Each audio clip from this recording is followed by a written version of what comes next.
कारण कीर्तन हे मर्यादित असावं. एका गावात असं झालं, मी जरा जास्त 15 मिनिटं घेतली तर दुसरे दोन माणसं पुढे चाललेले, मी फेटा काढून आपला बगलात मारला आणि चाललो. लयच वेळ कीर्तन केलं. मला तारीखच नसेल त्याला. काय म्हणलं ती तारीखच नसेल त्याला. दुसऱ्या गावात मी काय म्हणलं, जास्त 15 मिनिटं घेतल्यामुळे लोक नाराज झाले. मी काय केलं, पाऊण तासातच कीर्तनवर केलं. पुन्हा दोघं जण तेच पुढं.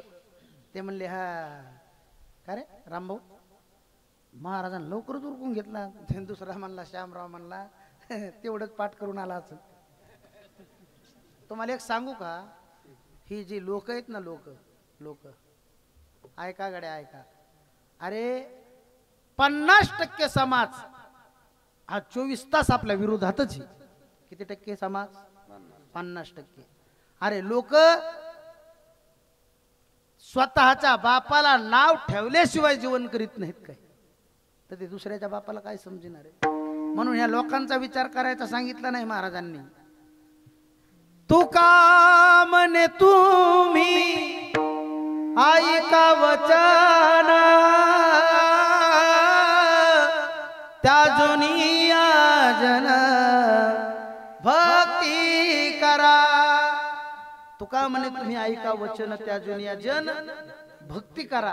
कारण हे जन म्हणून खऱ्या अर्थानं बाबाचे आणि भाऊचे माझ्यावरती उपकार आहेत. खऱ्या अर्थानं बाबाचे उपकार कसे, बाबांनी पैठणून 3 ग्रंथ आणले होते आणि एकच ग्रंथ, पण 3 काय करायचे. ते म्हणले माझ्यासाठी एक भाऊसाठी एक आणि एक नेण्यासाठी एक. त्या ग्रंथाचं नाव आहे चिरंजीव पद. त्याच्यात असं सांगितलेलं आहे, जे जे जन वंदिती, आज जे तुमची पूजा करायलेत, बसायला आसन टाकायलेत, जे स्तुती करायलेत ना, उद्या तिकडच्या गटात दुसरे नसतेत कोणी. आसन काढून घ्यायला हेच, जे वंदन करतेत ते निंदा करायला हेच. म्हणून लोक आहेत, तुम्ही जास्त रममान होऊ नका. लोकेशनही चांगली नसते, यांच्यात अडकून राहण्यापेक्षा काय करा, त्या जुनिया जन भक्ती करा. म्हणून वसुदेव आणि देवकी यांच्या जीवनामध्ये त्यांनी जन त्याज्य केले. आणि वेळ प्रसंगी लग्नाच्या नंतर आकाशवाणी झाली आणि मग कंसाने असा आग्रह धरला की माझ्या बहिणीच्या रथावर सारथी म्हणून मीच जाणार. वाटतं ना काही भावाला, नाही का, ड्रायव्हर म्हणून मी जाणार. तसं कंसाने ठरवलं की आपल्या बहिणीच्या रथावर सारथी म्हणून मला जायचं. आणि रथ निघाला. जसा मथुरेतून रथ थोडासा गावाच्या बाहेर आला, नगराच्या बाहेर आला, त्यावेळेला आकाशवाणी झाली, कंसा, ज्या बहिणीला तू एवढ्या आनंदानं वाटा लावायला लागला, त्याच देवकीच्या पोटी 8वा मुलगा येईल आणि तुझा वध करील. हे आकाशवाणीनं सांगितल्याच्या नंतर कंस राक्षसच होता ना महाराज, त्याने घेऊन खड्ग म्हणजे कमरेची तलवार काढली, देवकीला मारणार त्यावेळेला वसुदेवाने हात धरला. घेऊन या खड्ग माराया धावला, हात तो धरिला वसुदेवे. हात धरला आणि त्यावेळेला वसुदेवाने कंसाला केलेला उपदेश श्रीमद भागवतामध्ये विस्तारित त्याची कथा आहे. सांगितलं, अरे बाबा, तू स्त्री हत्येचं पातक करून, कारण जगामध्ये स्त्री हत्या, बाल हत्या ही सगळ्यात मोठं काय, महापाप आहे. आताच्या मुली कमी आहेत. आता ही 10-15 वर्षापूर्वी आपण केलेली काशी विचारला आम्ही परळीच्या डॉक्टरला, त्या कंपाऊंडरला. त्यांनी सांगितलं एका महिन्यामध्ये 83,000 गर्भ खाली केले मुलींचे. मी विचारलं, मग का हो डॉक्टर साहेब, ही जी मांस निघालं मुलींचं, मग ते तुम्ही फेकून दिलं का? नाही म्हणले, आम्ही विदेशी कुत्रे पाळले ते खाण्यासाठी. म्हणजे आपण आपल्या हाताने आपल्या मुली कुत्र्याला खायला दिल्या. म्हणून आज तुम्ही पहा, पोराचे बाप आहेत का लय टेन्शन मध्ये सध्या. हो, कधी पाहते याच्या तोंडावर 12 वाजलेले, पक्क गुतलं ते. हो, पळत म्हणतात महाराज तुम्ही फिरतच राहतात मग आमच्या बाब्याला एखादी बबी ध्यानात ठेवा ना. अरे आम्ही का पुरी पात फिरतोत का? हा ऐका ही तुमच्यावर वेळ का आली नाही तर प्रत्येक मुलीचा गर्भ आपल्या आईला सांगत असतो आई आई या वंशाच्या दिव्यापायी तुम्हाला मारू नको आई ऐक नाही ऐक मला कल्पना आहे उद्या आपल्या गावामध्ये डॉक्टर येणार आहेत तपासणी करण्यासाठी. त्यावेळेला डॉक्टरांनी जर सांगितलं की आई ओ ताई तुमच्या गर्भामध्ये मुलगी आहे त्यावेळेला तुझं तू नाक मुरडणारे वाकडं करणारे तोंड वाकडं करणारे पण आई ऐक ना हे सगळं मला गर्भात असताना सुद्धा कळतं. एका कवीने सुंदर वर्णन केलं.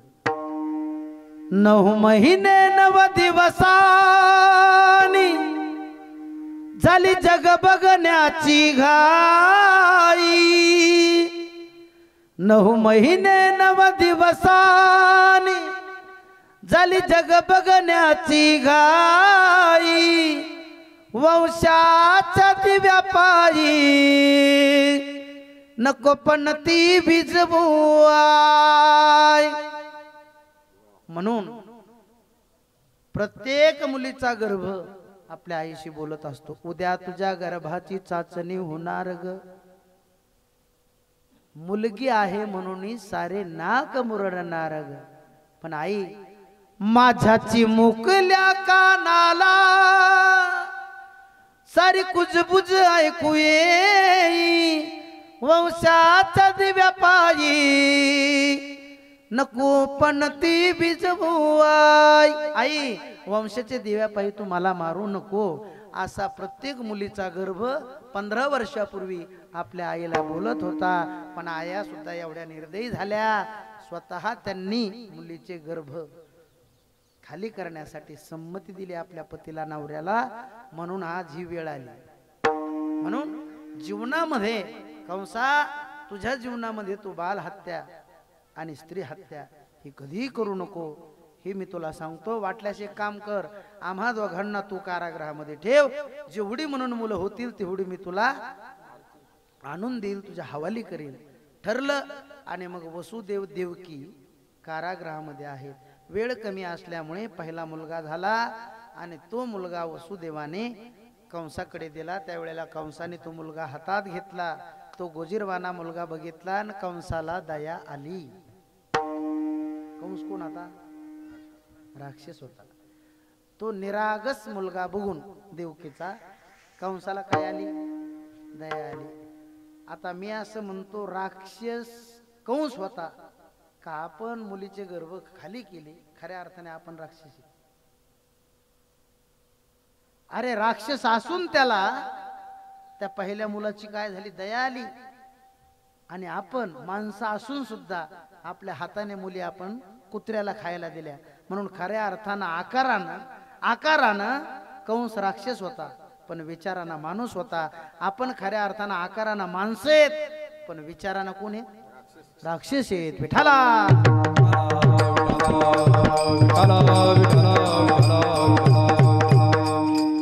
आणि मग तेवढ्यामध्ये त्या निरागस बालकाकडे बघून कंस म्हणला दाजी म्हणजे कोणाला म्हणला दाजी? वसुदेवाला. दाजी मला असं वाटतंय हा निरागस मुलगा याची नासागरी दृष्टी आहे. कमळासारखे याचे डोळे कुरुळे केस आहेत किती सुंदर दिसतोय आणि हा मुलगा माझं काय बिघडवणार काय मारणार आहे मला म्हणून हा परत घेऊन जा. आणि वसुदेवजी दरवाजाच्या बाहेर गेल्याबरोबर कंसाच्या कानावर विण्याच्या ताराचा आवाज आला. तुम्हाला कळालं कोण आलं तर? हो. सुरळीत चाललेलं काम बिघडायचं करणारे. हो मी नेहमी सांगत असतो कथा कीर्तनामध्ये त्या काळात एकच नारद होते. त्या काळात तुम्ही झोपले नाही ना? त्या काळात एकच नारद होते. इमानदारीनं कोण म्हणलं ते गावागावात? गावागावात नाही प्रत्येक गल्लीत एक झाला. हो प्रत्येक गल्लीत. मला असं वाटतंय आताच्या नारदायचं आणि काही चमच्याचं सारखंच आहे, बरोबर आहे का नाही? चमचा आणि नारद. सुरळीत चाललेलं काम बिघडायचं कसं हे कोण करतं? नारद करतं. आणि गावात सुरळीत चाललेलं काम हे परत पुन्हा शासनाकडे पाठवायचं काम ही चमचे करते. म्हणून मी नेहमी सांगत असतो, चमच्यापासून चमचे हे नेहमी खाली करायचं काम करते. तुम्ही पहा ना, भाजीत जो चमचा जातो होईच भाऊ, तो पातेल्याला खाली गेल्याशिवाय राहतो का? म्हणून भाजीतला चमचा वेगळा, पुन्हा भाजीतला चमचा, हो, कुरडईच्या चिकात घालायचा चमचा वेगळा, पोहे खायचा चमचा आणि तुपातला लगेच वेगळा, आणि गावातला या सगळ्या चमच्यापेक्षा कसा वेगळा. म्हणून चमचा हा नारद. आजचे सांगा ते नाही, नारद ही संत आहेत. मी उगं सांगायला तुम्हाला, पण आहे का? नारद जे आले, नारदजी म्हणले काय चाललं कंसा? ते म्हणले काय नाही, सगळं व्यवस्थित आहे. आणि म्हणले हे मूल? म्हणले माझ्या बहिणीचं आहे. अरे म्हणले ते आकाशवाणी झाली होती तिचं काय झालं? म्हणले 8व्या मुलाच्या हातानं मला मरण. अरे म्हणले तुला कसं कळत नाही रे, तू शाळेत गेला नाही का? म्हणले काय झालं? म्हणले हे बघ, हे कमळाचा फुल धर, त्याला 8 पाकळ्या होत्या. म्हणले मोज, 1 2 3 4 5 6 7 8. आता म्हणले असं कर, 8चा 1 कर. पुन्हा 1 2 3 4 5 6 7 8. पुन्हा म्हणले 8चा 1 कर. 1 2 3 4 5 6 7 8. अरे म्हणले कसं कळत नाही तुला? जगत नियंता सगळ्यांच्या अंतरातलं ज्याला कळतं, आणि ब्रह्मांडाचा जो नायक आहे, मालक आहे, त्याला 8चा 1 आणि 1चा 8 व्हायला उशीर तरी लागतो का? तो चतुर आहे, आपण एकापेक्षा एक चतुर. तो चतुराचा शिरोमणी. तुला कसं कळत नाही? मग कंस काय म्हणला? मारू केला. मी कशाला सांगू? नारद काय म्हणले? मी कशाला सांगू? म्हणून एक सांगू का तुम्हाला, कलियुगामध्ये नारदापासून थोडस सावध राहिलेलं बरं. सगळी गोष्ट चुकीची सांगतील, चुगल्या करतील, आणि शेवटला म्हणतील मी म्हणलो म्हणून सांगू नको. मग कशाला झक मारायला सांगतो का तू दुसऱ्याच्या चुगल्या? मी म्हणलो म्हणून सांगू नको म्हणतो. अरे ठामपणे जाऊन सांग ना, मी सांगतो तोंडावर. म्हणून 8चा 1 आणि 1चा 8 व्हायला त्याला उशीर लागत नाही. कंसाच्या डोक्यात फीट बसलं, कारण राक्षसाला लवकर पटत असतं. त्यांना कोणताच विचार न करता 1 नाही 2 नाही 3 नाही 4 नाही 5 नाही 6ही मारित दुराचारी. 6 पुत्र देवकीचे मारले. 7वा गर्भ योग मायेच्या द्वारा रोहिणीच्या गर्भामध्ये गेला. आणि 8व्यांदा ज्या वेळेला देवकी आता गर्भवती आहे, देवकीला गर्भधारणा राहिलेली, त्यावेळेला 1 2 3 4 5 6 7 8 आणि 9व्या महिन्यामध्ये देवकीचं तेज सूर्यासारखं लक्क असं दिसू लागलं. देवकीचे तेज दिसे जैसा सूर्य. आणि मग कंस ज्या वेळेला देवकीला बघायला यायचा, त्यावेळेला कंसाचं हृदय जळायचं. कंसाचे हृदय जळतसे. आणि म्हणून पाहता पाहता 9 महिने 9 दिवस पूर्ण झाले. श्रावण महिन्यातील जी अष्टमी, बरं का, रात्री 12 वाजता बरोबर भगवान परमात्मा बाल रूपामध्ये देवकीच्या पोटी प्रगट झाले. गोपाल कृष्ण भगवान की जय. कारागृहामध्ये भगवान परमात्मा जन्माला आले नाही. जन्म खऱ्या अर्थाने भगवंताचा आणि संताचा नसतो. जन्म तुमचा आमचा असतो, त्यांचा असतो. अवतार प्रागट्यकरण असतं. म्हणून भगवान परमात्मा तिथं प्रगट झाले. आणि प्रगट झाल्याच्या नंतर एकदम 8 वर्षाचे झाले. आणि मग देवकीला बोलू लागले, मम्मी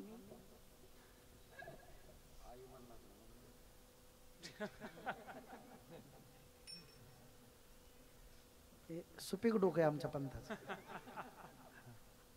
कारण अशी बुद्धी चालायसाठी मला असं वाटतं की त्यांच्या बरोबर मला 1-2 महिने राहावं लागेल, नाही का? सुपीक डोकं, सुपीक डोकं. उष्ण्या तंबाखूला उष्णा चुना मळवत ज्या गप्पा मारल्या जातात त्याला सुपीक डोकं म्हणतात, नाही का? आहे का?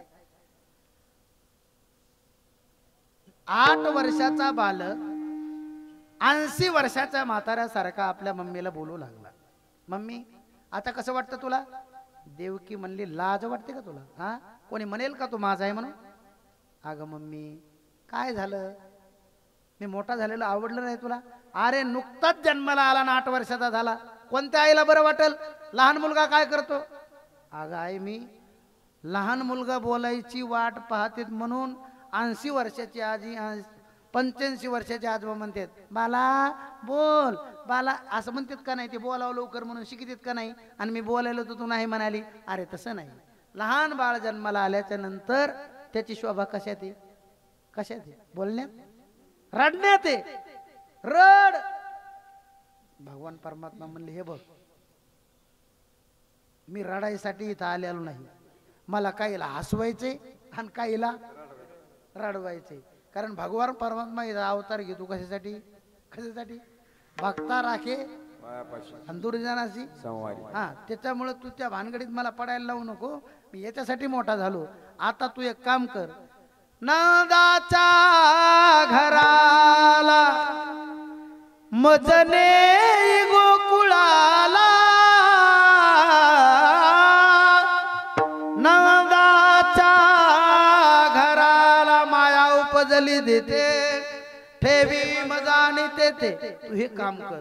आणि लगेच भगवान परमात्मा बाल रूपामध्ये प्रगट झाले पुन्हा. आणि मग वसुदेवाला वाटलं 6 पहिली मुलं झाली, ती दुराचाराने कंसाना मारले. 7वा गर्भ योग मायेच्या द्वारा गोकुळामध्ये नेऊन ठेवण्यात आला. पण आता ह्या बालकाला मी माझ्या मेहुण्याला मारू देणार नाही म्हणून गच्च असं मिठीमध्ये त्या बालरूप परमात्म्याला धरल्यानंतर देवकी म्हणते सोडा सोडा मिठी लपवा लपवा लपवा लपवा जग जेठी, जने कंसासी कळेल माझ्या बाळासी मरेल. हे पतिदेवा, तुमच्या मिठीतून त्या बालरूप परमात्म्याला माझ्याकडे द्या. सोडा सोडा मिठी, तुम्ही माझ्या मिठीमध्ये आता द्या, तुमची मिठी सोडा. त्यावेळेला वसुदेवानं सांगितलं अगं तुला कळत नाही, जनी कंसासी कळेल. तुझ्या भावाला जर कळालं तर जसे 6 दुराचारांना मारले तसे यालाही मारील. मग काय करता काय करता? याला तिकडे न्यायचे. पण सर्वात पहिला प्रश्न मला हा पडला, माझ्या पायामध्ये बेड्या, हातामध्ये बेड्या, जी दरवाजे आहेत कारागृहाचे यांना कड्या आणि नंतर कुलप लागलेले, बाहेर रक्षपाळ उभे आहेत. आपल्याला रक्षण करण्याकरता आपण कुठं जातो का येतो का हे पाहण्यासाठी ते सारखा पहारा करतायत. कसं न्यायचं म्हणून जवळ पडलेली एक टोपली कशी तरी आपल्या जवळ घेतली. गळ्यातील जो पंचा, रुमाल, उपरणं, दुपाट काय कळल तुम्हाला ते त्या दुरुडीमध्ये टोपलीमध्ये घातलं आणि मग बालरूप परमात्मा त्याच्यामध्ये ठेवला. तरी सुद्धा संशय होता की आता हातापायामध्ये बेड्या असताना सुद्धा आणि कारागृहाला कड्या कुलपा असताना बाहेर जायचं कसं, ही संशय कुणाला होता? कोणाला? देवाच्या चुलत्याला, आज्याला, देवाच्या बापाला, बापाला. म्हणून संशय प्रत्येकाला आहे. नास्तिकाला संशय, नास्तिकाला संशय. बरं का बापू, जे सकाळी 3 वाजल्यापासून परेशान असतं देवपूजा करायला, त्याला विचारा तुम्ही, का रे बाबा किती वर्ष झाले देवपूजा करतो? किती वर्ष झाले महाराज? 3 पिढ्या झाल्या आम्ही देवपूजा करतो. पांडुरंग स्वप्नात आला का? अजून नाही. येतो का नाही सांगता येत नाही. म्हणजे 3 पिढ्या पूजा करून सुद्धा देव स्वप्नात नाही. बापू झोपले. बर विठाला विठाला विठाला विठाला विठाला विठाला. म्हणजे 3 पिढ्यापासून. या बाबा, बाबासाठी सर्वांनी एकदा टाळी वाजवा. विठाला.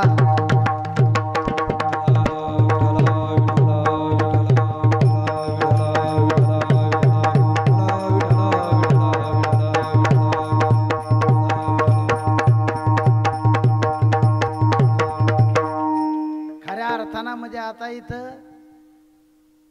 कीर्तनाला विद्यार्थी एक झालाय आणि परीक्षेकच लय झाली तरी सुद्धा मी नेहमी सांगत असतो हरावया कलीचे दोष अंश जे का श्रीहरीचे मनवनी सामर्थ्य अंगी.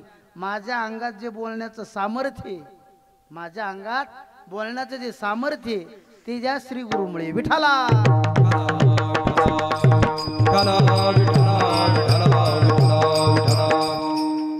मग आस्तिकाला संशय रात्रंदिवस 3 पिढ्यापासून पूजा करतं. त्याला विचारा का रे बाबा 3 पिढ्यापासून पूजा करतो, कधी स्वप्नात देव आला का, तू देव हे कळाला का, कळून घेतला का? ते म्हणला हे अजून कोणताच प्रकार माझ्या जीवनात घडला नाही. हे आस्तिकाचं. आणि नास्तिकाला विचारलं का रे बाबा तुझं कसं आहे, ते मग तुझ्या का देवच नाही. बाकीचा प्रश्न सगळे सॉल्व्ह झाले. बरोबर आहे का नाही? संशय प्रत्येकाला, देवाच्या बापाला सुद्धा संशय. हातापायामध्ये बेड आहेत, दरवाजाची कुलप लावलेली आहेत आणि रक्षपाळ पहारा करतात. मग आता बाहेर जायचं कसं ही प्रश्न पडला, संशय निर्माण झाला. आणि मग न कळत त्या वसुदेवाने कशी तरी हातापायामध्ये बेड्या असताना सुद्धा ती टोपली, ज्या टोपलीमध्ये भगवान परमात्मा बसलेला आहे, ती टोपली अलगत उचलली आणि आपल्या डोक्यावर घेतली. त्यावेळेला एक घटना घडली, एक आश्चर्य घडलं. का आश्चर्य घडलं? हो उचलीला कमळापती पायीची बंधने गळती. तो कमळापती उचलल्याबरोबर सगळी बंधन तुटून गेली. म्हणून मी नेहमी सांगत असतो, ज्याच्या जीवनामध्ये सगळी बंधनं जावे असे वाटतात त्यानं एका परमात्म्याची ओळख करून घ्यावी. म्हणजे परमात्मा डोक्यावर नाही घ्यावा, डोक्यात घ्यावा. कशात घ्यावा? आपण देव डोक्यावर घेतला का डोक्यात घेतला? आपला एकच धंदा झाला. कोणता? अरे तुकोबाराय म्हणले त्याचा मतीत अर्थ तोच. देव घ्या कोणी, देव घ्या कोणी. आयता आला घर पुसली म्हणजे तुमचं हे इटाचं आणि मातीचं घर होय. म्हणून उचलीला कमळापती पायीची बंधने गळती. आणि मग तिथून बालरूप परमात्म्याला घेऊन यमुनेच्या काठावर आले. यमुनेच्या काठावर आल्याच्या नंतर वसुदेवजी माग पाहतात, एकदा पुढं पाहतात आणि श्रावण महिना रिमझिम पाऊस चालू आहे आणि यमुना मात्र दूध थडे भरून वाहते. त्यावेळेला प्रश्न पडला वसुदेवाला, आता याला मी गोकुळात नेऊन ठेवण्यासाठी जातो तर माझे प्राण मला मधीच गमावे लागतात का? कारण यमुना ही कमी होण्याऐवजी हिचं पाणी काय चाललंय, वाढत चाललं. पण हे वसुदेवाला कळना. यमुना ही भगवान परमात्म्याची सासू आहे. कोणी कोणी सासू आहे. तुम्ही माणसान महाराज तुम्ही बांधता फेटान मारता चाटा, हा असं नाही. सासू कशी तुम्हाला पटवून देऊ का? आहे का? हो. मला एक सांगा, ज्या वेळेला समुद्र मंथन झालं त्यावेळेला त्याच्यातून किती रत्न निघले? कोण म्हणलं माग ते 24? हा 14 रत्न निघाली. त्याच्यात एक लक्ष्मी हे रत्न निघालं का नाही?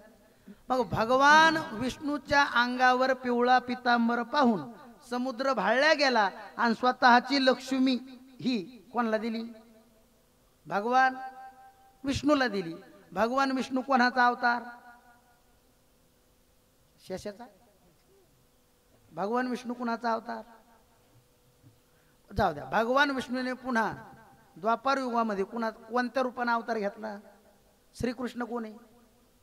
भगवान विष्णूचेच ना. मग ऐका, आता विष्णूची सासू कोण? सासरा कोण? समुद्र. आणि यमुना समुद्राची कोण आहे? सासू. पंथ फाशीच घेईन मंडपाला मी. काही उत्तर नीट द्यायची. हो ते का भाऊ नाहीत. हा आपलं डिपार्टमेंट वेगळे आहे का? अहो समुद्राची बायको कोण आहे? यमुना आहे. बरोबर आहे, यमुना आहे. मग भगवान विष्णूची सासू कोण? यमुना. सासरा कोण? समुद्र. आणि मग भगवान विष्णूचा अवतार श्रीकृष्ण द्वापार युगामध्ये. मग भगवान श्रीकृष्णाचा सासरा कोण? समुद्रच. आणि सासू कोण? यमुना.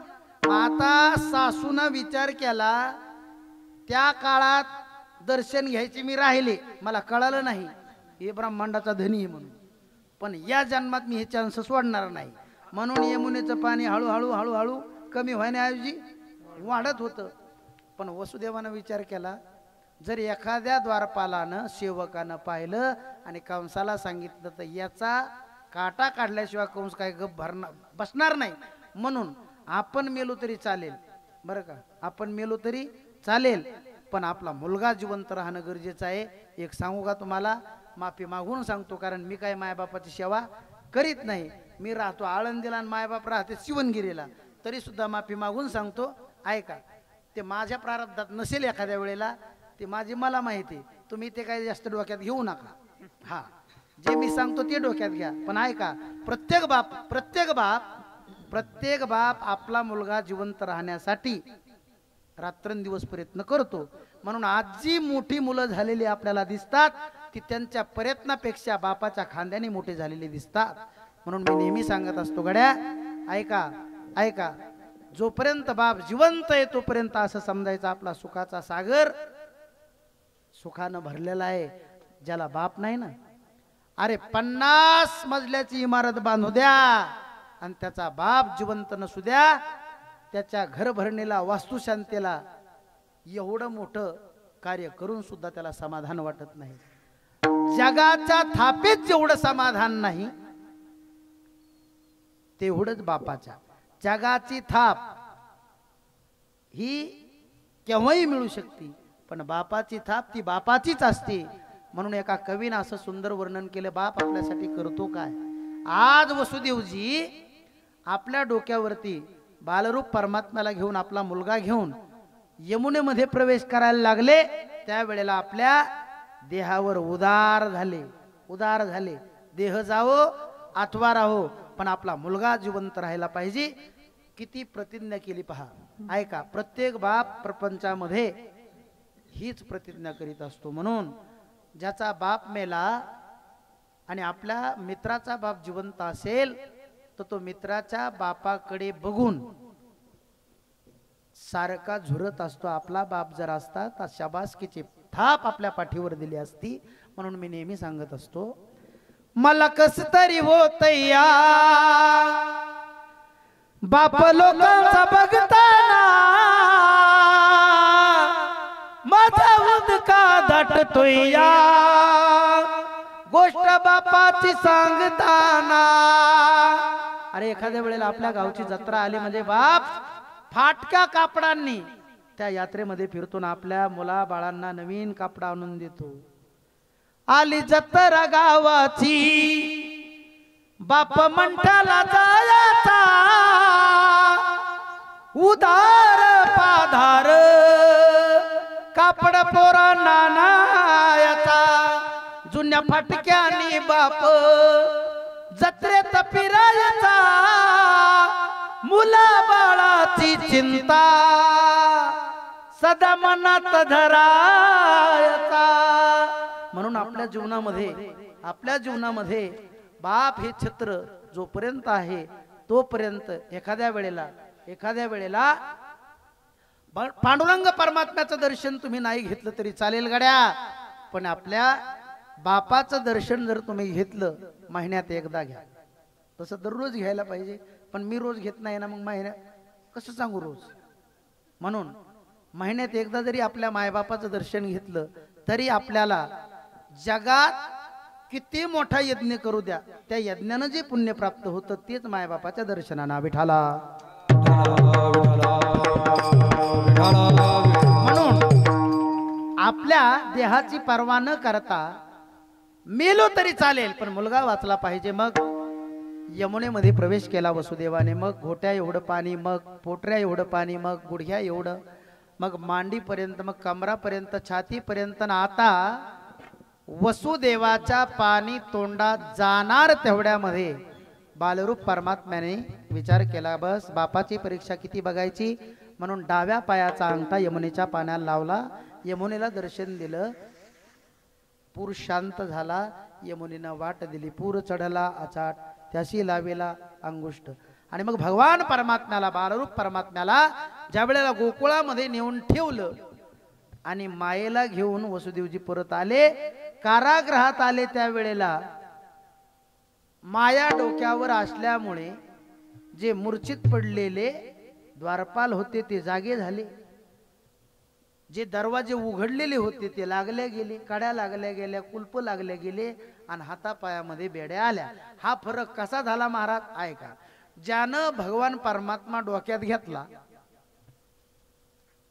त्याची बंधनं तुटतात आणि ज्याने माया डोक्यात घेतली तिथं सगळी बंधनं ऑटोमॅटिक येतात. म्हणून नरदेहात आलेल्या जीवाने बहुतांशी जसा आहे तसा देव कळून घेतल्याशिवाय मरू नये असा संतांचा आग्रह. त्यांनी सुद्धा सांगितलं ही सामान्य देह नाही, मनुष्य देह ऐसा निध साधेल ते साधे सिद्ध करोनी प्रबोध संत पार उतरले. आणि मग आता इकडे वेळ कमी असल्यामुळे इकडं माया जन्माला आल्यामुळं सगळं गोकुळ गाढ झोपलेलं होतं. पण माया तिथून गेल्याच्या नंतर आणि भगवान परमात्मा गोकुळात आल्याच्या नंतर दोन घटना घडल्या. एक, जे ब्रह्मज्ञान प्राप्त करण्याकरता अनेक ग्रंथाचं अध्ययन करावं लागतं, गुरुमुखातून श्रवण करावं लागतं, गुरूंची सेवा करावी लागते, नाही नाही अनेक तीर्थाचं भ्रमण करावं लागतं. हे कळेल का, इथे कळेल का, तिथे कळेल का, या क्षेत्राकडे जाऊ का, त्या गुरुकडे जाऊ का, ही अनेक पद्धतीने स्वतःची फजिती करून घ्यावी लागते. तेव्हा कुठंतरी चणे खावे. कोण म्हणलं ते फ्रीज मधले चणे खावे लोखंडाचे मग ब्रह्मपदी नाचे. बरोबर आहे का नाही.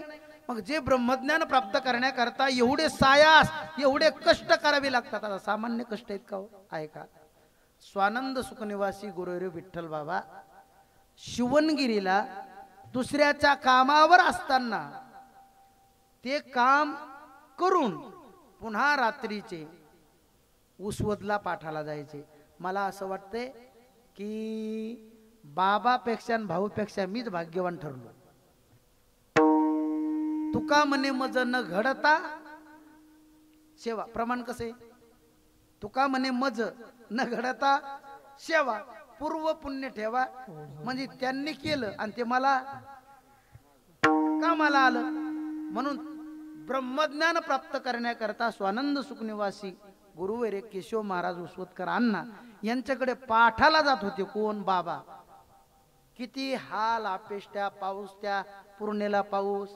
मला एक वेळेला बळीराम मामाने सांगितलं होतं, सांगून वेळ घेत नाही का, तुम्हाला सगळ्यांना ज्ञात आहे ती गोष्ट. मला सांगा मग ब्रह्मज्ञान प्राप्त करण्याकरता आता गुरुवर्य बाबा इथं पुढे बसलेले. अहो स्वतःच्या आयुष्यातील एकही क्षण त्यांनी वाया घातला नाही. उलट तुमच्या देह कष्टविती बस पर उपकारार्थ ज्यांचं जीवन आहे असे श्री हरिभक्तीपरायण प्रातस्मरणीय भगवान बाबा इथं बसलेले. मग ब्रह्मज्ञान प्राप्त करण्याकरिता किती कष्ट, हाल, अपेष्टा सहन त्यांना कराव्या लागल्या. ऐका ना, गोकुळातील लोकांना काही सहन करायचं काम पडलं नाही. पहिली घटना घडली.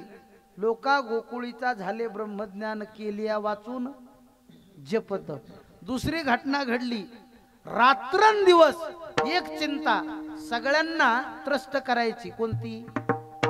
कंस येईल का, कर मागेल का, दही दूध घेऊन जाईल का, गोकुळावर काही संकट आलेल का, तिची चिंता होती. रात्रंदिवस गोकुळवासियांना, गवळ्यांना, गवळींना जाळायची. ती चिंता गोकुळात राहिली नाही. चिंता ते पळाली गोकुळाबाहेरी. प्रवेश भितरी केला देवे. थोडंसं असं ऐका. एका ठिकाणी चिंता पळाली. माणसाच्या जीवनामध्ये संत महाराज कुठे, माणसाच्या जीवनामध्ये चिंता पळावी, हरपावी का वारावी. आपल्या जीवनातली चिंता वारली, हरपली का वारली का पळाली. वारली. तुम्ही मग अशीच म्हणत होते पुढच्या पिढीचं कसं होईल. म्हणून ऐका, मनुष्याच्या जीवनातली चिंता खऱ्या अर्थानं वारावी. आणि चिंता ज्याला ज्याला वाटतं वारावी त्यानं श्री गुरुचं संतांचं दर्शन भावयुक्त अंतकरणानं घेतलं पाहिजे. पण दर्शन संतांचं श्रीगुरूचं होण्यासाठी त्याला भाग्याचा उदय व्हावा लागतो, भाग्य उजळावं लागतं. उजळले भाग्य आता अवघी चिंता एक प्रकारची नाही. मग जन्म मरणाची असू द्या, प्रापंचिक असू द्या का पारमार्थिक असू द्या, दोन्ही पद्धतीची चिंता म्हणल्यापेक्षा अवघी चिंता वाढते. पण गोकुळातली चिंता पळाली. एकाने मला विचारलं, महाराज पळाली म्हणलं कुठं जाऊन थांबली? मी म्हणलं मथुरेत. रात्रंदिवस आता कौच चिंता करू लागला, आठवा आठवा आठवा आठवा आठवा मला मारणार म्हणून आठवा आठवा ती चिंता त्याला लागली. आणि मग पाहता पाहता सकाळी सकाळी प्रातकाळी एक गवळण सहज यशोदेच्या नंदबाबाच्या वाड्याकडे आली. जिथे यशोदा झोपलेली होती, गाढ झोपलेली होती, तिथं त्या बालरूप परमात्म्याला त्या गवळणीनं पाहिलं. आणि पाहिल्याच्या नंतर काय घडलं आहे का? पाहिला पाहिला नंदाचा नंदन, तेने वेदिले तेने वेदिले तेने वेदिले मन. पाहिला पाहिला नंदाचा नंदन. त्या गवळणीनं बालरूप परमात्म्याला पाहिलं त्यावेळेला. आता परमात्म्याकडे पाहिलं, पुन्हा तिना कुणाकडेच नाही पाहिलं. ज्याला पाहिलं त्यालाच पाहिलं. त्याच्यानंतर तीच गवळण गोकुळामध्ये सगळ्या गवळणींना ओरडून सांगू लागली, गवळण म्हणते म्हणते म्हणते म्हणते गवळणीला, गवळण म्हणते म्हणते म्हणते गवळणीला, गवळण म्हणते गवळणीला पुत्र झाला यशोदेला यशोदेला. गवळण म्हणते म्हणते म्हणते म्हणते गवळणीला. वान भरून या ताटी झाली नंदा घरी दाटी. हे सगळं तुम्हाला पाठ आहे. मग हळूहळू ह्या बाबाचा जात कर्म विधी आटपून गर्गाचार्यांच्या द्वारा नामकरण विधी झाला. नाव ठेवलं कृष्ण. म्हणून सरळ स्वभावाचा सुरळीत स्वभावाचे प्रभू रामचंद्रजी आणि थोड्याशा वाकड्या स्वभावाचा कोण? भगवान श्रीकृष्ण. म्हणून नावात पहा फरक. जसं नाव तसं वर्तन.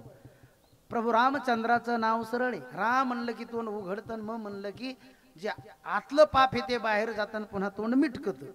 राम म्हणल्यावर तोंड उघडतं. जे आतलं पाप आहे जाणता जाणता केलेलं ते बाहेर जातं. मग म्हणलं की पुन्हा ते बाहेर गेलेलं पाप आत येत नाही. पुन्हा आहे का? राम म्हणलं की तोंड उघडतं आणि मग म्हणलं की तोंड मिटकत. सरळ आहे. राम कोणाला म्हणता येत? एकटा वाल्ल्या सोडू. इथं बसलेल्या पैकी तर कोणी वाल्ल्या नाहीच, पण सगळ्यांना म्हणता येतं. कृष्ण म्हणजे ह्या बाबाचं नाव वाकडं आणि याचं वर्तन सुद्धा वाकडं. चोरी करणं लय म्हणजे चांगली गोष्ट आहे, चांगली गोष्ट आहे नाही. पण ह्या बाबांना चोऱ्या केल्या. एक जण म्हणला, महाराज काय देव हलकट आहे तुमचा. म्हणलं झालं काय? सर्रास चोऱ्या केल्या. अरे म्हणलं चोरी कशाची केली ती माहिती का तुला? सामान्य दृष्टीने आपण एखाद्या चरित्राकडे एखाद्या संताकडे कधीच पाहू नये. त्याचा खरा अर्थ काय?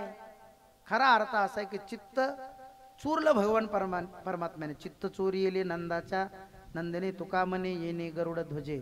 म्हणून अनेक पद्धतीने भगवान परमात्म्याला यशोदा उचलायची. कधी कधी तो कामामध्ये अडथळा आणायचा म्हणून काय करायची, त्याच्या हातामध्ये फूल द्यायची आणि त्याला सोडून द्यायची. एक वेळेला असं झालं, त्या यशोदेने बालकृष्णाला खाली सोडलं तेव्हा त्याच्या हातामध्ये कमळाचं फूल दिलं. कोण म्हणलं? ते देवेंद्र फडणवीसच्या हातात दिलं. ते नाही, ते नाही कमळाचं फूल. हे सांगतो मी, इकडलं आपल्या इकडलं गवळणीतलं. हातात दिलं आणि यशोदा घर कामाला लागली.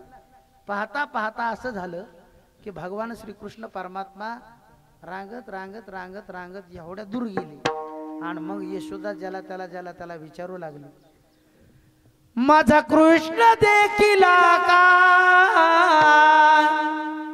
माझा कान देखील का, कुणीतरी कुणीतरी कुणीतरी सांगा गे, कोणीतरी सांगा गे. यशोदा म्हणू लागली. प्रत्येक गवळणीला विचारू लागली, गोपाळाला विचारू लागली.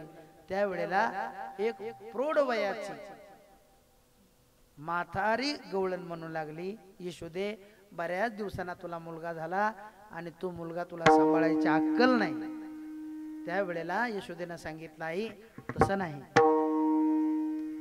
मी तो कशात तरी गुंतून राहावं म्हणून त्याच्या हातात काय दिलं, कमळाचं फूल दिलं. हाती देवोनी या फुल अंगणी रांगत आले. आणि मग तू काय करीत होती, हातात फुल देऊन? होते सारविता मी चुल कैसी भूल पाडिली. आणि मग आता वेळ कमी असल्यामुळे भगवान परमात्मा रांगू लागले. रांगतानाच ते आहे ना चोऱ्या करायला प्रारंभ केला. रांगत रंगणी चोरी तलोनी धावणी धरती गवळणी. तुम्हाला काही जास्त चरित्र सांगायचं काम नाही.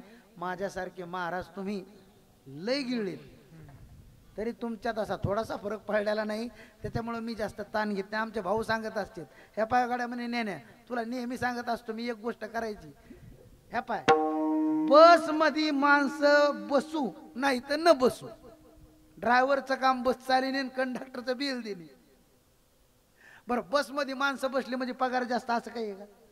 बरं मोकळीच गाडी नेली पगार वाढ. होय रामभाऊ असं जे कसं आहे का, कसं कसं आहे विठाला. रांगत असताना भगवान परमात्म्याने चोऱ्या करायला प्रारंभ केला. आता थोडासा पुन्हा मोठा झाला, कीर्तनात लगेच होत असतो, 5 वर्षाचा झाला. आणि मग यानं एक संघटना तयार केली आणि त्या संघटनेचा अध्यक्ष झाला. आणि मग सगळ्या गोपाळांना सांगितलं, का रे माझ्याकडे बघा, माझ्याकडे, माझ्याकडे नाही, कृष्ण परमात्मा म्हणतो गोपाळांना, माझ्याकडे बघा, माझ्याकडे मी कसा गुटगुटीत आहे, तुम्ही माझ्याकडे बघू नका. मी कसा गुटगुटीत आहे. हा अरे तुमच्या घरी दही दूध तूप लोणी, मग तुमच्या तब्येती अशा अगरबत्ती छाप कशा आहेत. त्यावेळेला समोर बोबड्या आला. कोण आला? बोबड्या आला. आणि ते म्हणला, किचना सगळं दूध दही जात ढिलीला आणि ताकला हात आमच्या ढिलीला. कळलं? सगळं दही दूध तूप लोणी कुठं जातं? डेरीला. आणि ताक राहत आमच्या डेरीला. आणि कसे सुधारतो? कृष्णानं सांगितलं, सुधारण्याची इच्छा आहे का? ह्या प्रपंचातून चित्तातला प्रपंच वसरावा असं वाटतं का? वाटतं का तुम्हाला? त्यावेळेला सगळ्या गोपाळांनी हात वर केली. म्हणले, हो ना, लयच आंबट झालोत म्हणला. हो ह्या प्रपंचात लयच आंबट झालोत म्हणले. कृष्णा काय सांगावं तुला, ही काय साधा प्रपंच नाही. हो चांगल्याला याने रणी आणले. आम्ही तर काय आहेत गोपाळाचे पोरं. हो काय सांगावं तुला, ही प्रपंच अगोदर सुती. तू सुतणं म्हणजे काय माहितीये का? लग्नात 2 प्रकारचे लोक बसलेले असतील. 2, ज्याचे लग्न झाले ते आणि ज्याचे राहिले ती. मग ते मंगलाष्टक म्हणायला ब्राह्मण सुरुवात करते. सावधान स्वस्ती श्री इतकं म्हणल्यावर ज्याचं लग्न राहिलेलं आहे ना, ते असं स्वप्न रंगीत, असं स्वप्न रंगीत. आणि ते मनातल्या मनात म्हणतं आपलं असंच होणार आहे. आणि ते गाणं म्हणतं, यंदा याव माझं नाव साजनीच्या मुखाण्यात. असंच व्हावं आपलं, असंच व्हावं. त्या स्वप्न रंगीत. पण मायच्यानी त्याचे झालेले आहेत का? ते उलट्या माना हलवतेत का? ते म्हणतेत, अरे बाबू तुला माहित नाही रे, तुला हळद नाही लागली हे बरे. व्यवहार कसा आहे पहा ना. अहो एखादा माणूस गारटे घेऊन तुमच्या किर्ला गावात येतोय, तो मोटरसायकल येऊन पडला आणि पडल्याच्या नंतर मुका मार लागला, मग त्याला आपण हळद लावतो. कोणती बापू? कोणती हळद? आंबे हळद लावतो. ही क्रिया आपण कशी केली? अगोदर तो पडावा लागतो, त्याला मुका मार लागावा लागतो, मग त्याला आपण आंबे हळद लावतो. अशीच पद्धती आहे ना. पण ऐका ना, मायच्या ना लग्नाची पद्धती कशी आहे पहा ना तुम्ही. लग्नाच्या अगोदर आख्या अंगालाच हळद लावून देते. काऊन लावतात माहितीये का? मायच्या ना पुढं चालून कसा मुका मार कुठं लागल हे सांगता येत नाही. पहा ज्याला ज्याला लागलेला आहे त्याला त्याला कळवतो. हो ही मुका मार आतापर्यंत मुका मार ना, अहो ऐकणारा तर सोडा, सांगणारा सोड नाही. हो हो आठवलं म्हणून तुम्हाला सांगतो. आता हे कमरा बांधित 4 राज्य फिरतो मी. तुम्ही यूट्यूबला याला त्याला सर्च करून पहा, जी टाकेजला वगैरे स्मारोपाना ह्याच्यावर माझी कीर्तन असतात, ऐका तुम्ही. या प्रपंचानं प्रत्येकाला रणी आणले, प्रत्येकाला. गोपाळाला भगवान श्रीकृष्ण परमात्मा म्हणत होता माझं ऐकायचंय का. गोपाळ ऐकायलाच आले, पण केव्हा आंबट झाल्याच्या नंतर. ते गोपाळ आंबट झाले ना आपण गोड झालोत का. आपण सुद्धा आंबट. अहो तुम्ही आंबट काय, कोरोनाच्या काळात आम्ही सुद्धा आंबट झालतो. हो एवढे आंबट. बाबा एकदा असं झालं, मी गावाच्या बाहेर शेड मारायला माहिती ना तुम्हाला, महादेवाच्या मंदिराच्या अलीकडं. हां मग ते शेड मारलं. आणि मग कोरोनाच्या काळात काय, कोणते महाराज कंपनीत कोणी आईस कांड्या, कोणी काही, कोणी पाण्याच्या बाटल्या, आता काय करावं काय. मी म्हणलं आपल्याजवळ 2 मोटरसायकली आहे. त्या भाऊला माहीत नव्हत्या, भाऊच्या चोरून बी काय करावं लागतं ना. मग त्या मोटरसायकली विकून खाल्ल्या मी कोरोनाच्या काळात, पण ते पैसे संपले. पण बायको काय मला बरं पाहिजे. एक दिवशीचा प्रसंग, मी बाहेर खुर्ची टाकून हरिपाठ घेत होतो. आणि 1.5 वर्ष झालं पहा कोरोना लागून, बरं का रामभाऊ. हो 1.5 वर्ष झालं. आणि मग असं झालं की आमचा जो देऊळघराचा संस्था झाडायचा झाडू होता का, ते मोठ्या मुठीचा होता. ती अशी झाडीत झाडीत झाडीत माझ्याजवळ आली. आणि आमच्या गल्लीतलं अर्ध काळण अर्ध बांड कुत्र ते आमच्या दारात आलं. आणि माझा नेमका अभंग चालू होता. कोणता कोणता, त्रिगुणासार निर्गुणे सार, सारा सार विचार हरिपाठ, सगुण निर्गुण गुणाच्या गुण, आपलं चालू होतं माझं. आणि तेवढ्या ती झाडीत झाडीत आली. त्या बांड्या कुत्र्याला पाहिलं, जिकून झाडायचं का तिकून हातात धरलं, दांडकं पुढं केलं आणि जोरात पाठीत टाकलं. त्या असंच टाकलं. पाठीत टाकताना ती गप नाही बसली ना, ती एक शब्द म्हणली पहा. पाठीत जसा झाडू टाकला का तसा म्हणे मेले. 1.5 वर्ष झाले इथंच मरतोस. म्हणजे पाकिट नाही, नारळ नाही, काहीच नाही ना. हो भागवताचं धान्य नाही, पिस नाही, साड्या नाही, काय नाही. म्हणे मेल्या 1.5 वर्ष झाले इथंच मरतोस. आता म्हणली त्या कुत्र्याला लागलं, लागलं ह्या कुत्र्याला. मी म्हणलं जाऊ दे रे, बांड येते, जाऊ दे जाऊ दे. बांड कुत्रे कळत ना तुम्हाला, हे बांड. हो बऱ्याच बांड्या यायला आमचे कपडे पाहून घाम सुटतो. कोणती साबण वापरीत असते ना. अरे हे प्रारब्धान असतं. अन्न मान धन हे तो प्रारब्धाधीन. आणि मग मी म्हणलं आता ह्या शंकेचं समाधान करू आपण. मी म्हणलं जाऊ दे रे बांड कुत्रे, कारण काय तिचं खरं आहे नो.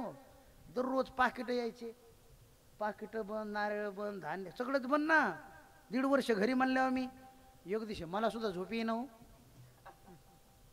झोप येईना. मी असा खाटावर पडल्या पडल्या रात्री 2 वाजता म्हणलं का रे मला झोपच येईना ना आज.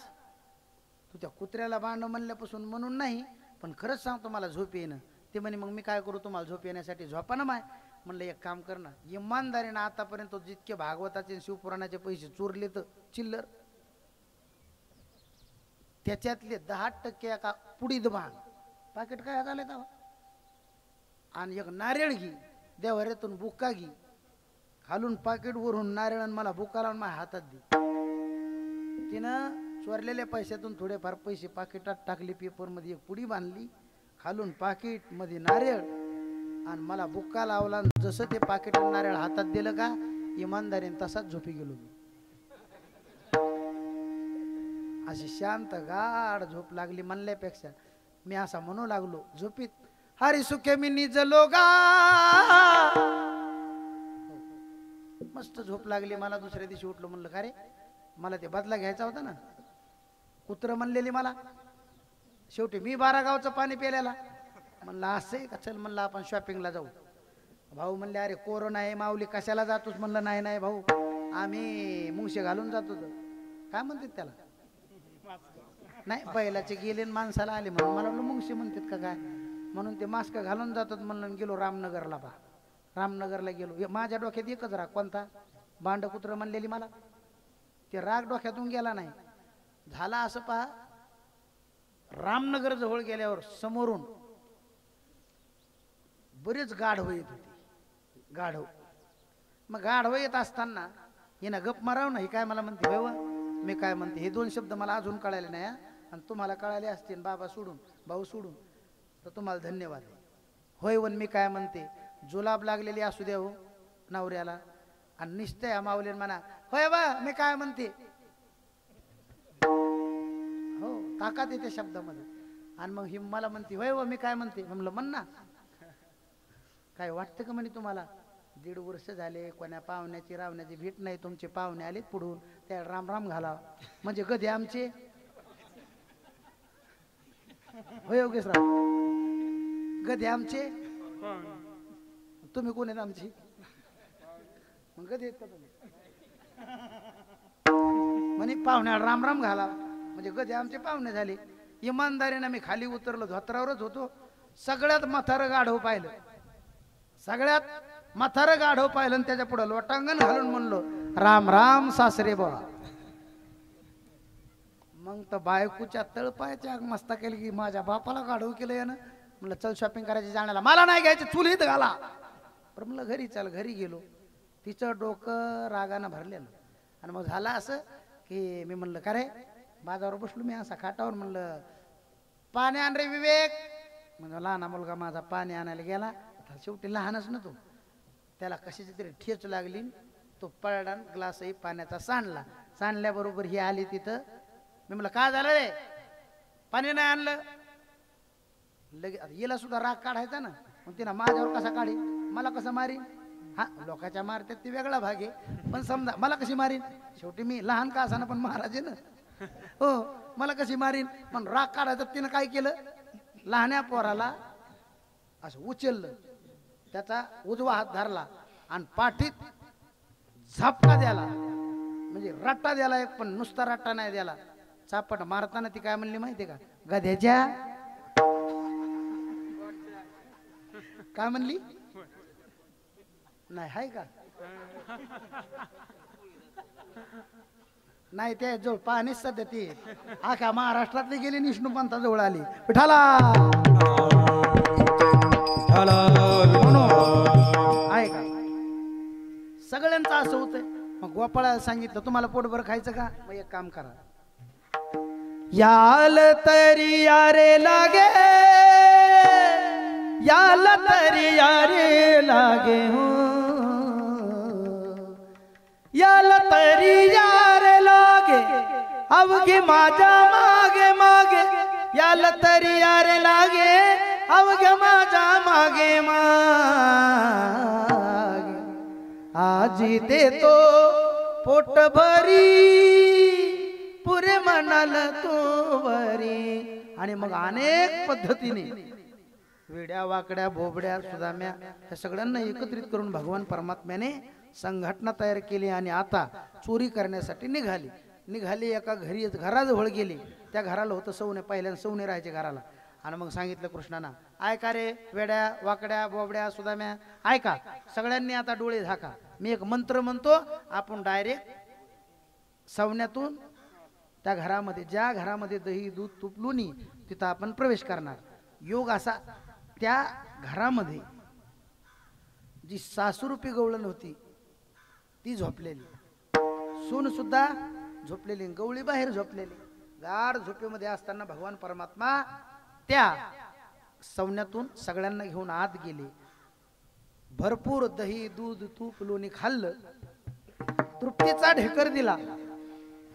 पण जाता जाता एक काम केलं. काय केलं, जी रिक्त झालेली रिकामे झालेले जे गाडगी होती, ज्या दुधाण्या होत्या, त्या पालथ्या घातल्या. कशा घातल्या, पालथ्या घातल्या आणि निघून आली. इकडं सगळ्यात अगोदर सून उठली. कोण उठली, सून उठली. पण जाता जाता कृष्णानं काय केलं, सुनेच्या तोंडाला थोडस लोणी लावून गेला. सून उठली, पण सासूला उठवायला काही तिची हिंमत होईल का माहितीये का, कारण सासूकडे 2 अवगुण होते. काही बरेच माणसं असेत पहा, त्याला जर आपण उठवायला गेलं ना, हो मामा उठा ना उठा ना, ते उठल्या उठल्या तू हम शिव्या देत, उठल्या उठल्या काय देत, शिव्या देत. आणि दुसरा वर्ग असा आहे, काही माणसं असे त्या झोपेतून उठाले गेले ते कान सोडातच लावून देत. 2 गुण तिच्याकडे 2 गुण होते म्हणून त्या सुनेनं काय केलं. म्हणून मी नेहमी सांगत असतो, जरी एखाद्याला उठवायला गेलं ते रागवत असन आणि उठवायला गेलं मारीत असन तर त्याला उठविण्यासाठी मी सांगतो ती क्रिया करायची. आकडा टाकाल जो बांबू असतो का, बांबू येळू सरप डवचेल्यासारखा डावचा उठ उठ लांबून डावचायचं म्हणजे मारायचंही ताणत नाही. तसं लांबून उठिलं आणि उठल्याच्या नंतर सासूनं दरवाजा उघडला आणि जे दृश्य पाहिलं महाराज म्हणतात पाहाती गवळणी पाहती गवळणी पाहाती गवळणी तवती पालथी दुधानी. आणि मग सुनेकडे बघितलं तर सुनेच्या गालाला लोणी लागलेलं म्हणे मेले. कृष्णाचं नाव सांगतील तू चोरून लोणी खाती. अहो म्हणे आता काय बोलतात आई, आता मी कशी खायली एवढं दही दूध तूप लोणी, हा शक्य आहे काय. म्हणले मग हे कोणाचं काम असेल. त्यावेळेला त्या सुनेनं सांगितलं म्हणते नंदाची पोरे आजी चोरी केली खरे. सासू म्हणले नाही नाही तुला का लय अक्कल आहे का, अरे त्याच्या घरी काय कमी आहे का खायला, ते कशाला आपल्या घरी चोरी करील. त्यावेळेला स्वतः त्या गवळणीनं सांगितलं म्हणजे सुनेनं सासूला सांगितलं तुम्हाला कळत नाही आत्या त्याच्या घरी भरपूर आहे पण हे काम त्याच्याशिवाय झालं नाही. तयाविन नासी नव्हे दुसरी आईशी. आणि मग मात्र सासूचं टेम्परेचर वाढलं आणि तिनं एका वाक्यात सांगितलं त्यो मेला इथं आलाच कसा गोकुळात. त्यावेळेला महाराजांनी वर्णन केलं सबे तुकया मेला सबे तुकया मेला तेने आगू नानिला म्हणती नंदाची या पुरे म्हणती नंदाची या पोरे. उठो पार कुमारी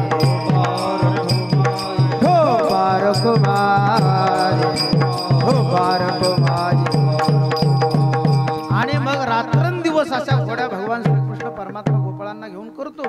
म्हणून गोपाळांना पुन्हा एकदा भगवान श्रीकृष्ण परमात्म्याने विचारले का रे काय खाण्याची इच्छा आहे का. त्यावेळेला त्यांनी सांगितलं गोपाळांनी सांगितलं म्हणले अरे बाबा तुझ्या संगती मध्ये आता आम्ही तृप्तीचा ढेकर दिला म्हणल्यापेक्षा आम्ही जे कधी डोळ्यांना पाहिलं नाही ते आमच्या खाण्यात नाही देखील ते मिळे भोग सुखाचे सोहळे. तुझी संगती झाली आमची निश्चिंती. आम्ही आता निश्चिंततेला पोहोचलेलो आहोत.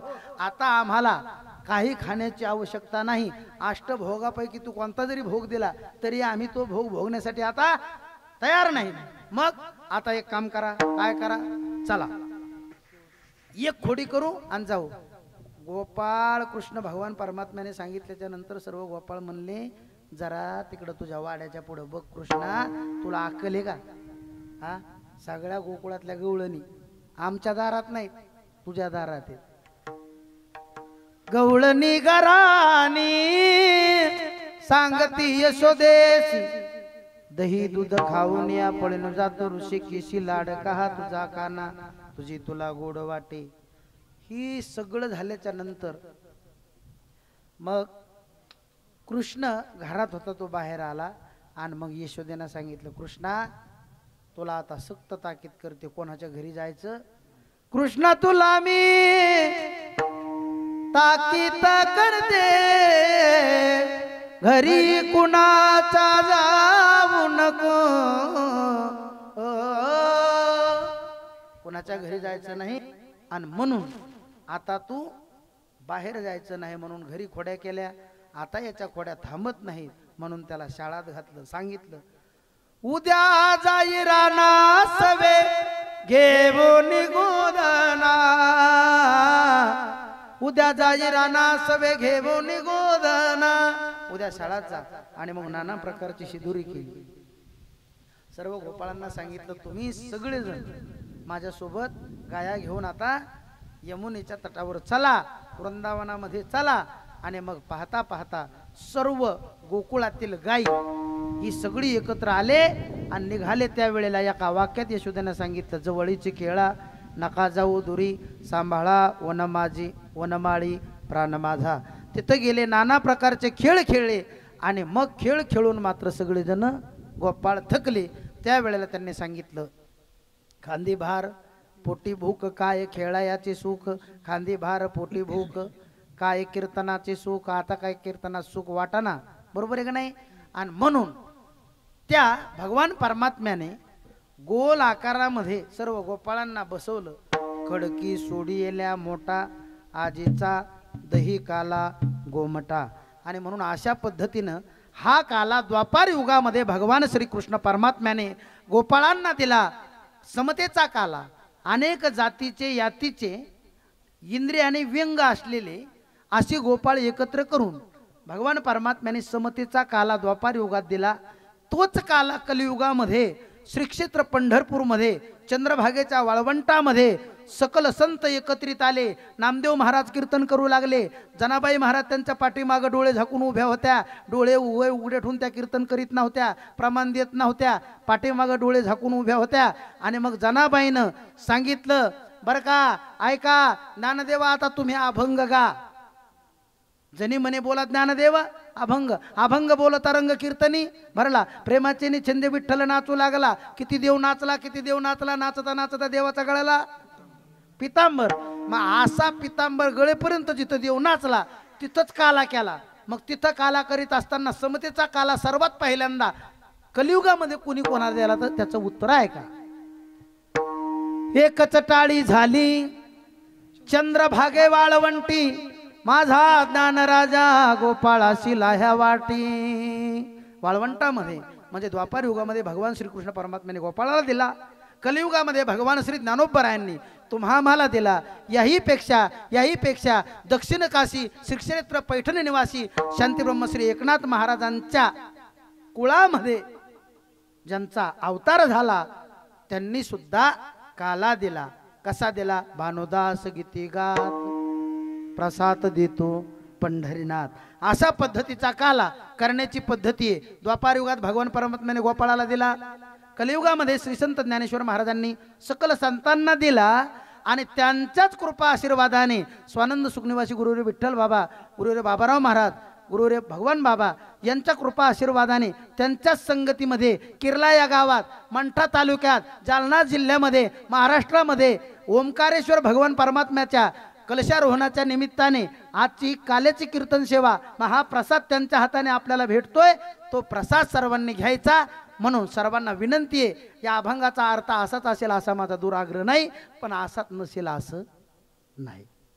म्हणून सगळ्यांनी काला घेतल्याशिवाय कुणी जाऊ नये, महाप्रसाद घेतल्याशिवाय कुणी जाऊ नये. ऐका, एक सूचना, वारकरी संप्रदायामध्ये काला हा भावी काला मिळतो. मी सुरुवातीला बोलून गेलो. एक सांगू का तुम्हाला, प्रपंचामध्ये जीवन जगत असताना किंवा परमार्थामध्ये जीवन जगत असताना दास्यत्व कसं करायचं सांगितलं तर अगरवता करावे, गर्वता नाही. कसं करावे? अगरवता. म्हणून तुका म्हणे सांडा घाटे. सांडा घाटे याची दोन भाव आहेत. एक, हा प्रपंच तुम्ही सांडून द्या एक, आणि दुसरी गोष्ट तुमचा जो अहंकार आहे, अभिमान आहे, गर्व आहे, हा बाजूला ठेवून तुम्ही जसे गोपाळ एकत्र आले तसे एकत्रित येऊन परमार्थ करायचा. आणि देव आणि मीन दोन नाही, मी तू पण जाऊ दे दुरी, एकची घोंगडी पांघरू हारी, या वृत्तीवर येऊन परमार्थाचा आनंद घ्यायचा आणि काल्याचा सुद्धा उपभोग घ्यायचा. जो दही भाताचा काला आहे, लाही दहीचा काला आहे, या देहाला पुष्टी देतो. कोणत्या देहाला? स्थूल देहाला. जो हरिनामाचा खिचडी काला आहे तो सूक्ष्म देहाला पुष्टी देतो. आणि जीव ब्रह्मा ऐक्य ज्ञानाचा काला ज्याच्या जीवनामध्ये ज्याला प्राप्त झाला, म्हणून ज्यांना हा काला कलियुगामध्ये संतांच्या संगतीमध्ये प्राप्त झाला त्यांचं परम कल्याण झालं. पण तुम्हा आम्हाला सुद्धा त्यांच्या कृपेनं काला मिळतो, म्हणून त्यांचं भजन करा. ज्ञानेश्वर माऊली, ज्ञानेश्वर माऊली.